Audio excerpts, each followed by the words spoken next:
Hi, I'm Janine Morris with Fine Properties and also a member of the 2017 Raise 'Em Leadership Academy. And I'm here with Lee Hayes Byron, the Sustainability Manager for Sarasota County.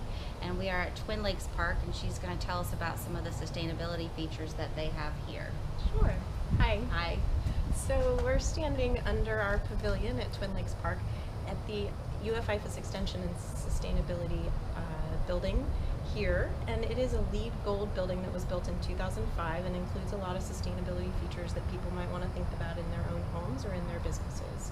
So one of the things that we are immediately over is a cistern which captures the rainwater from the roof and then stores it so that we can flush the toilets in the building and irrigate if needed. It is a particularly large cistern, but homeowners don't need to think about something on this scale. That we have programs every month that offer rain barrels that homeowners can use in their own properties to do the same type of thing, but for irrigation and outside landscaping. So they can sign up to come to a rain barrel class, learn how to use them, and then just buy a rain barrel at cost, which is about $37. Great. So those are always available to them.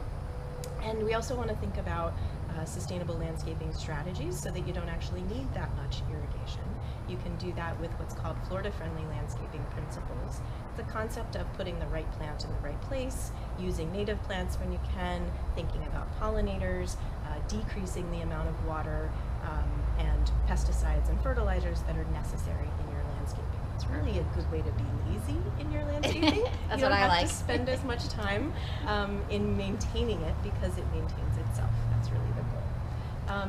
The building itself has some pretty cool features in terms of the structure. The structure uses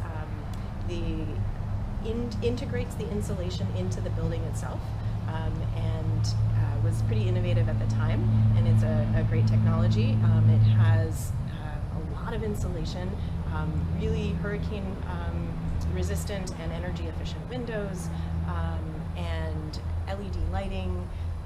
Really tries to capture as much of the passive sun as it can and block the sun during the really sunny times of the year. So it is oriented in a way that is what's called passive solar. And it's really a great building to work in because it involves a lot of daylighting. So we don't have to use very much electricity for lighting because we get a lot of natural daylighting within the building, which is also really good for indoor air quality and general attitude of the workers. Yeah, I prefer that too. Yeah, exactly. Should we walk around a little bit and look Sure. at the landscaping? Okay.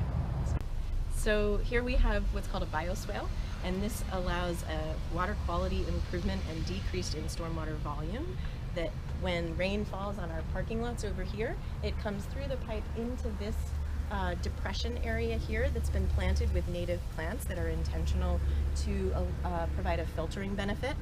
So the water comes through, it gets cleaned by the natural processes of the plants, and it also partially gets absorbed into the groundwater instead of flowing off into our bay. And then, so it goes then to our stormwater ponds as a part of the stormwater process. We often think of stormwater as just a big concrete pipe that pipes it out to Sarasota Bay, and this is a more natural way of managing that stormwater and decreasing the environmental impact that it can have. Which we all like. We do. Oh, zoom in.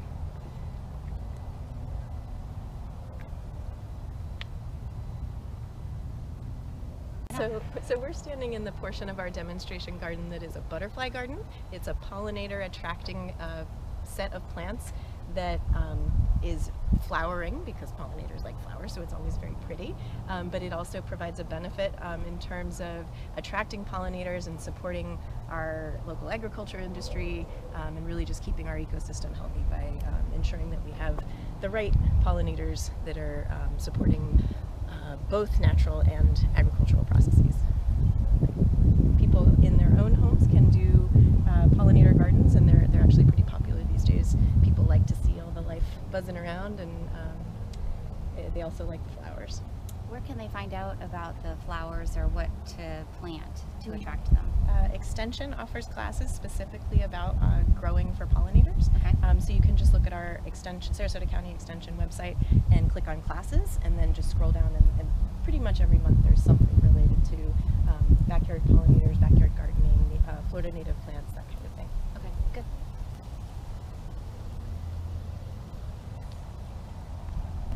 So another strategy that homeowners can use in their own homes to save energy is called solar hot water. And we're standing by a solar water panel here. In most cases, these are going to be on your roof, but we actually have ours on the ground so that people can see what it looks like and how it works. And really, it just uses the heat of the sun to heat up the water that comes through these pipes, and then it gets sent back into our kitchen to be used to wash dishes, wash plates, and that kind of thing. And it actually has a solar photovoltaic panel there. So we also have a solar photovoltaic system on top of our roof, which powers the building from an electricity perspective, and that saves us a tremendous amount of dollars and electricity every month on our utility bills. We have a 20 kilowatt system that was installed a few years ago, and we're very happy with it. It's very low maintenance and reduces our utility bills significantly. I'm sure the taxpayers love that. They do. We hope so.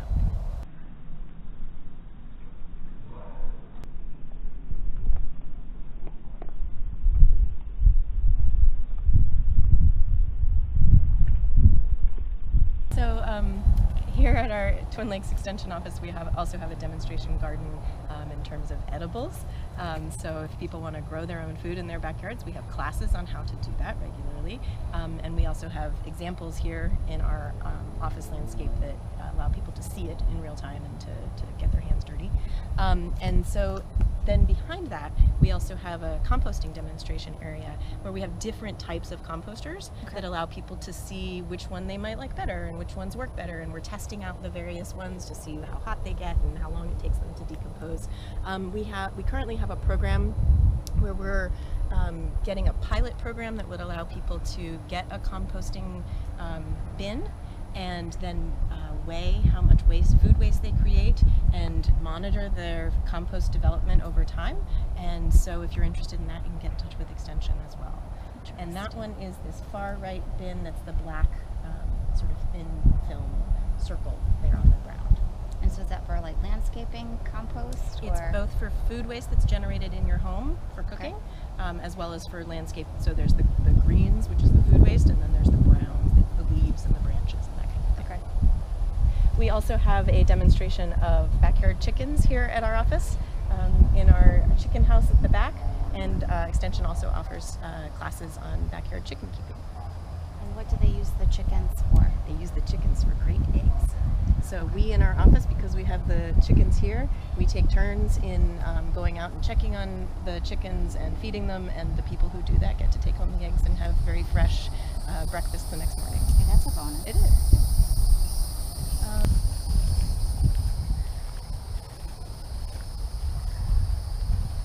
People are really getting really good about understanding recycling, but it's important to have the infrastructure in place to make it easy. So we here in our office have very clearly designated waste containers. So there's a paper section and a recycled for commingled, which is plastics and glass and metal, and then a general waste section that goes to the landfill. So you want to minimize that as much as you can. And then we also have a smaller section separately that's for people to compost their food waste and then get taken out to the compost bin separately. And then we think about energy efficiency related to lighting a great deal. And one important technology for that is called LED lighting. That stands for light emitting diode. So we have those here in our hallway, but the ones that you might have in your home look like regular light bulbs that can go in your fixtures. They just use that diode model to be much more efficient than traditional incandescent or even the compact fluorescent light bulbs that many of us are using now. And what I read is they put off less heat, so it saves on your energy bill as well. Yes, that's exactly right. In Florida, for every dollar you save for electricity of lighting, when you switch from an incandescent light bulb, you save 30 cents on the heating impact of that lighting on your air conditioning bill. Wow. So this is just some of the examples of the sustainability features of this green building here at Twin Lakes. We hope that some of that is useful for you in your homes or in your business. And if you're realtors and you are selling a home, it's important to know what those sustainability features are and mark them in the MLS system so that the buyers can know what great features are in that home and what's going to save them money in their future utility bills. Right. It's very important. Well, Lee, thank you so much for your time today, and it's really been educational, and hopefully some people will take you up on your time or your classes that the county offers. I think it's a lot of knowledge that people need to know, and we can, for our future, for our children. Yeah, absolutely. Well, thanks for the opportunity, and I hope people will take advantage of a lot of the free services that are available through our classes and our plant desk information sessions that are available around the county. So if you have any questions, just reach out to the Extension office here in Sarasota County. Is there a website that they could visit? There is. If you go to scgov.net and then you click on Extension, they can get to it that way. Okay. On behalf of the 2017 Sarasota Manatee Association of Realtors Leadership Academy, we would like to thank Lee Hayes Byron, Sustainability Manager at Sarasota County. If you'd like to visit Twin Lakes Park, it's at 6700 Clark Road, Sarasota, Florida. We'd also like to thank Janine Morris from Fine Properties for the great interview. And if you want to visit our website, it is projectbgreen.com. Thanks for watching.